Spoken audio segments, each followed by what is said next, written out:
नमस्कार, SKS news के superfast में मैं तरुण सक्सेना आपका हार्दिक स्वागत करता हूं। आइए बढ़ते हैं उन खबरों की तरफ जो रही आज दिन भर सुर्खियों में। ग्वालियर की सड़क अब पूरे शहर को मुंह चढ़ा रही है।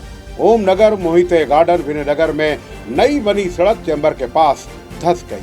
विडंबना देखिए, इसी सड़क पर नगर निगम की जीवन रक्षक फायर ब्रिगेड की गाड़ी भी कीचड़ में फंस गई। स्थानीय लोगों का कहना है कि यहाँ पहले भी बस, ट्रक और एम्बुलेंस जैसे भारी वाहन फंस चुके हैं। हर साल नई सड़क बनती है, पता नहीं कैसी बनती है, लेकिन पहली दूसरी बारिश में ही उखड़ जाती है। अब सवाल यह है कि अगर किसी बड़े अग्निकांड के दौरान फायर ब्रिगेड ही इस सड़क पर फंस गए तो जिम्मेदारी कौन लेगा?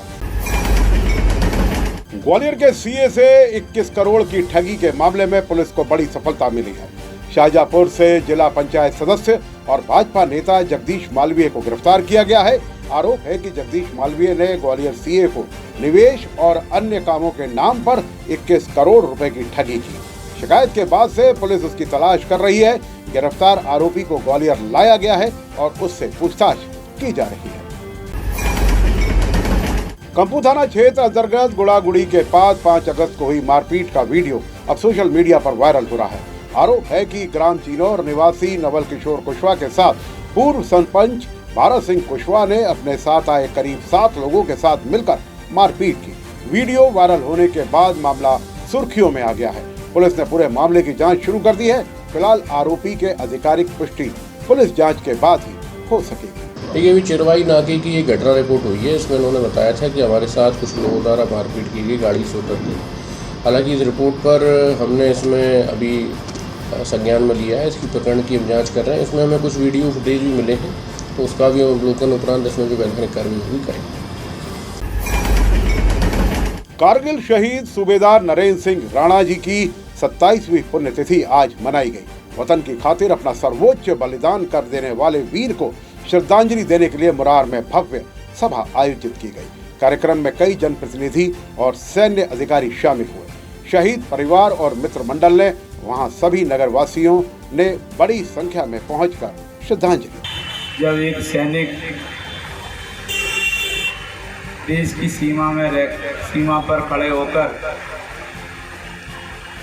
देश की रक्षा करता है, उस समय पूरा देश चैन की नींद सोता है। और अगर सैनिक सीमा पर नहीं होंगे तो हमारा देश चैन की नींद नहीं सो सकता। इसलिए पूरे देश के लोगों के मन में सैनिकों के प्रति आदर और श्रद्धा का भाव हमेशा रहता है। कड़क की धूप हो, बड़ी बरसात हो, ठिठुरती सर्दी हो, हमेशा सीना तान कर सीमा पर पहरा देता है।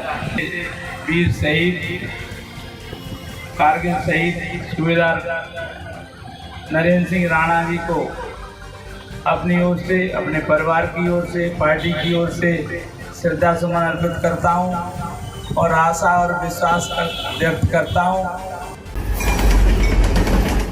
ग्वालियर के झांसी रोड पर यह खतरनाक नजारा, एक बाइक पर 6 युवक सवार है और चलती बाइक पर स्टंट कर रहे हैं। अपनी और दूसरों की जान को खतरे में डालकर ये करतब किए जा रहा था। वीडियो वायरल होते ही ट्रैफिक पुलिस हरकत में आई। पुलिस ने बाइक मालिक को पकड़ा, बाइक जब्त की और मोटर व्हीकल एक्ट के तहत ₹6,500 का चालान किया। बाइक चला रहे युवक ने भी गलती मानी और माफी मांगी। पुलिस ने साफ कहा है कि ऐसे स्टंट करने वालों के ऊपर सख्त कार्रवाई होती रहेगी। वहीं आम लोगों से अपील की है कि सड़क पर नियमों का पालन करें, स्टंट से बचें और राहगीरों की जान का ख्याल करें। मुरार थाना क्षेत्र स्थित खुला संतर मार्केट में ठगी की यह वारदात हुई।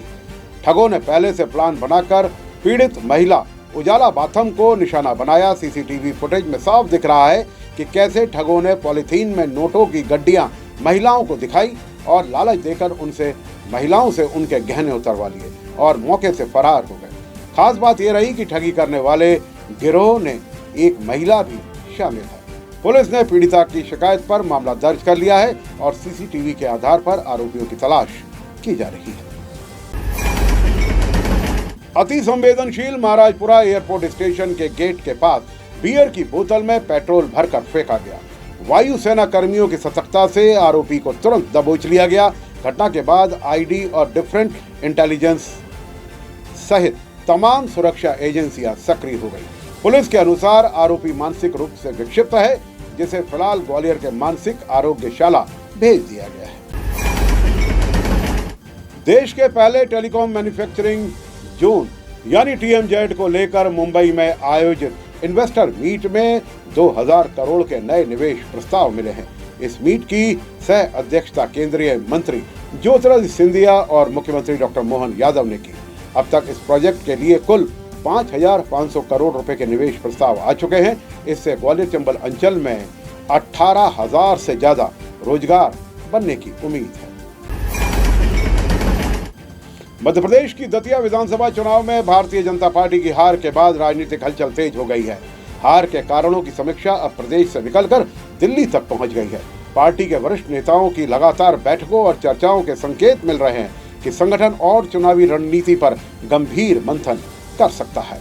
सूत्रों के अनुसार प्रदेश सरकार के वरिष्ठ मंत्री कैलाश विजयवर्गीय ने नई दिल्ली में केंद्रीय गृह मंत्री अमित शाह से मुलाकात की। वहीं पूर्व गृह मंत्री डॉक्टर नरोत्तम मिश्रा भी दिल्ली पहुंचे। इसे राजनीतिक चर्चाओं का दौर और तेजी से परिवर्तन का दौर माना जा रहा है। बॉलीवुड अभिनेता राजपाल यादव की मुश्किलें बढ़ गई हैं। शाहजहांपुर में उनकी गारंटी पर दर्ज 2 संपत्तियों की नीलामी के लिए नोटिस चस्पा कर दिया गया है। इन संपत्तियों की कुल अनुमानित कीमत 3,19,25,000 बताई जा रही है। बताया जा रहा है कि सेंट्रल बैंक ऑफ इंडिया का राजपाल यादव पर करीब 16,61,64,000 का बकाया है। ये कर्ज उन्होंने अपनी फिल्म अता पता लापता के निर्माण के लिए लिया था। बैंक के अनुसार 9 सितंबर 2026 को इनकी संपत्तियों की नीलामी की जाएगी। माफिया अतीक अहमद के बेटे अवान अहमद की सड़क हादसे में मौत हो गई। बताया जा रहा है कि अवान झांसी जेल में बंद अपने बड़े भाई अहमद से मिलने जा रहा था। इसी दौरान तेज रफ्तार कार अनियंत्रित हो गई और सीधे डिवाइडर से जा टकराई। टक्कर इतनी जबरदस्त थी कि अवान की मौके पर ही मौत हो गई। सूचना मिलने पर पुलिस मौके पर पहुंची और शव को पोस्टमार्टम के लिए भेज दिया। पुलिस हादसे के कारणों की जांच कर रही है। संसद के मानसून सत्र का आज का दिन अहम माना जा रहा है। सरकार विदेशी अंशदान के विनियम कानून संशोधन विधेयक पेश कर सकती है। साथ ही गृह मंत्री अमित शाह के लोकसभा में बोलने की संभावना भी जताई जा रही है। लगातार 15 दिनों से लोकसभा में प्रश्नकाल पूरा नहीं हो सका है, जिससे सरकार और विपक्ष के बीच टकराव की स्थिति बनी हुई है। बॉम्बे हाईकोर्ट की गोवा बेंच ने तहलका मैगजीन के पूर्व एडिटर इन चीफ तरुण तेजपाल को 2013 के यौन उत्पीड़न और बलात्कार मामले में दोषी ठहरा दिया है। अदालत ने 6 अगस्त 2026 को दिए अपने ऐतिहासिक फैसले में निचली अदालत के 2021 के उस फैसले को पूरी तरीके से पलट दिया है, जिसमें तेजपाल को बरी कर दिया गया था। हाईकोर्ट के इस बेंच जस्टिस डॉक्टर नीला गोखले ने तेजपाल को 10 साल की सजा सुनाई है और उन्हें आत्मसमर्पण करने के लिए 2 हफ्ते का समय दिया है। मध्य प्रदेश हाईकोर्ट ने एक महत्वपूर्ण फैसले में स्पष्ट किया है कि कोई भी मुस्लिम पुरुष किसी धार्मिक संस्था द्वारा जारी किए गए फतवे के आधार पर फैमिली कोर्ट से तलाक की घोषणा की मांग नहीं कर सकता। कोर्ट ने स्पष्ट किया है कि भोपाल की दारुल इफ्तार मस्जिद कमेटी जैसी धार्मिक निकायों द्वारा जारी फतवा सिर्फ धार्मिक ग्रंथों की व्याख्या हो सकता है, लेकिन यह कानून रूप से विवाह विच्छेद का आधार नहीं माना जा सकता। मध्य प्रदेश के मुरैना जिले में एक दिल दहलाने वाली घटना सामने आई है, जहां सेना के एक जवान ने अपनी पत्नी की गोली मारकर हत्या कर दी। आरोप है कि घटना अंबा थाना क्षेत्र के खजूरी रोड इलाके में देर रात हुई। पुलिस ने आरोपी जवान को गिरफ्तार कर मामले की जांच शुरू कर दी है। पुलिस के अनुसार आरोपी सोनू सिकरवार छुट्टी पर लगभग 10 दिन पहले घर आया था। आरोप है कि उसे अपनी पत्नी रानी के सिर में 2 गोलियां दाग दी, जिससे उसकी मौके पर ही मौत हो गई। सूचना मिलते ही पुलिस टीम मौके पर पहुंची तथा साक्ष्य एकत्र कर शव को पोस्टमार्टम के लिए भेज दिया। दतिया के किला चौक पर कांग्रेस की धन्यवाद सभा में प्रदेश अध्यक्ष जीतू पटवारी ने प्रशासन पर कड़ा हमला बोला है। उन्होंने कहा है, सुन लो एसपी और कलेक्टर, तुमने मुख्यमंत्री से ठेका लिया था जिताने का, जनता से बड़े हो गए हो क्या तुम? उपचुनाव में जीत के 2 दिन बाद विधायक घनश्याम सिंह के विजय जुलूस के बाद यह सभा हुई। पटवारी ने कहा, यहाँ पीताम्बरा माई बैठी हैं, उन्होंने अहंकार और आतंक देखा है, माई से बड़े थोड़े हो गए हो। ये लोग और सरकार जीत की जिम्मेदारी देती है, अहंकार नहीं। अयोध्या के श्री राम जन्मभूमि मंदिर में दर्शन व्यवस्था में बड़ा बदलाव किया गया है। अब राम मंदिर में वीआईपी दर्शन नहीं होंगे। राम दरबार के लिए किसी के पास की जरूरत नहीं होगी। श्रद्धालु सामान्य कतार से सीधे दर्शन कर सकेंगे। आरती दर्शन का नियमित पास नहीं मिलने पर तत्काल पास दिया जा सकेगा। रोज 14 तत्काल पास जारी होंगे। जरूरत के अनुसार इनकी संख्या बढ़ाई जा सकेगी। ट्रस्ट के मुताबिक बदलाव से दर्शन प्रक्रिया सरल और पारदर्शी बनेगी। लोकसभा में नेता प्रतिपक्ष राहुल गांधी ने इलाहाबाद यूनिवर्सिटी के छात्रों के समर्थन में बड़ा बयान दिया है। उन्होंने सोशल मीडिया एक्स पर पोस्ट कर सरकार और प्रशासन पर गंभीर आरोप लगाए हैं। राहुल गांधी का कहना है कि सरकार युवाओं की आवाज को दबाने की कोशिश कर रही है।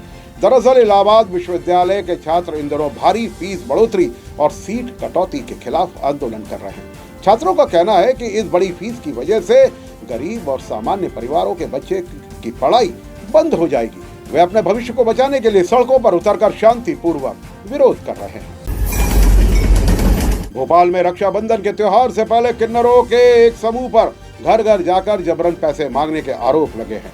आरोप है कि जब कुछ लोगों ने पैसे देने से मना कर दिया तो किन्नरों ने लाठी डंडों से हमला कर दिया। हमले में कुछ लोग घायल भी हो गए हैं। घटना के बाद पीड़ितों ने थाने में शिकायत दर्ज कराई। पुलिस पूरे मामले की जांच कर रही है और आरोपियों की पहचान करने में जुटी हुई है। अमेरिका में राष्ट्रपति डोनाल्ड ट्रंप के हेलीकॉप्टर मरीन वन के संचालन के दौरान हुई एक चूक से सुरक्षा व्यवस्था पर सवाल खड़े कर दिए गए हैं। घटना के बाद संघीय विमानन प्रशासन ने पूरे मामले की जांच शुरू कर दी है। शुरुआती जानकारी के अनुसार उड़ान संचालन के दौरान ऐसी स्थिति बनी जिससे बड़ा हादसा हो सकता था। हालांकि समय रहते स्थिति संभाल ली गई। एसकेएस न्यूज के सुपरफास्ट में फिलहाल के लिए इतना ही। मुझ तरुण को दीजिए इजाजत और आप देखते रहिए एसकेएस न्यूज। नमस्कार।